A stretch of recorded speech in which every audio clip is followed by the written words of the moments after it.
শশাঙ্কদা শুধুমাত্র র্যাকেট বাধাই না, প্রফেশনালি কিন্তু অনেক সুনাম রয়েছে গ্রিপ পড়ানোতে। তো আমরা আজকে দেখে নিচ্ছি শশাঙ্কদার গ্রিপ পড়ানোর স্টাইলটা।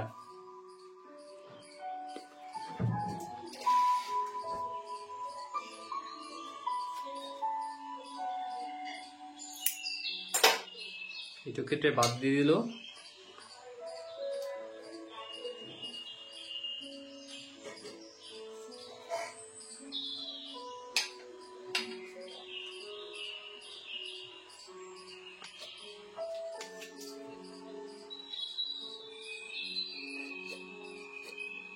শুধু গ্রিপ পাওয়ার জন্য আমার যে ইনডোরে আমি প্র্যাকটিস করি, মানে আর কি খেলি, সবাই শুধু ওয়েট করে আমার জন্য, কখন আমি আসবো, কখন তাকে গ্রিপ করে দেবো।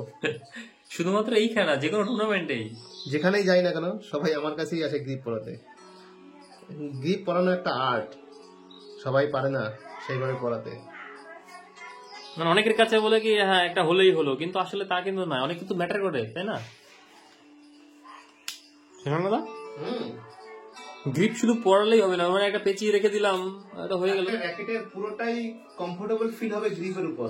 গ্রিপ যত সুইটেবল হবে এই র্যাকেটের তত পারফরমেন্স বেড়ে যাবে। আমি ধরেই যদি আমার ফিল ভালো না লাগে, র্যাকেটটা আর খেলবো কি?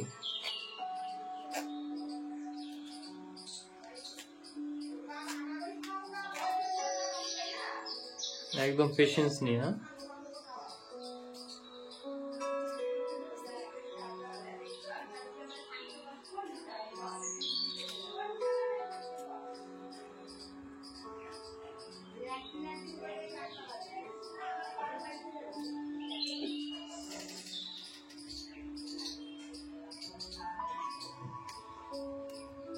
আমার গ্রিপ পড়ানোতে যে টেপটা থাকে, টেপ ইউজ করা লাগে না, আমি গ্রিপ সেইভাবেই পড়াই।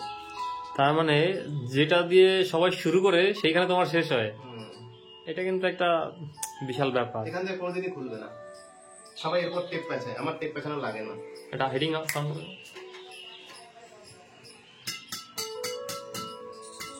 তাহলে বন্ধুরা আজকের জন্য এই পর্যন্তই। সাথে থাকো, পাশে থাকো, চ্যানেলটাকে সাবস্ক্রাইব করে রাখো।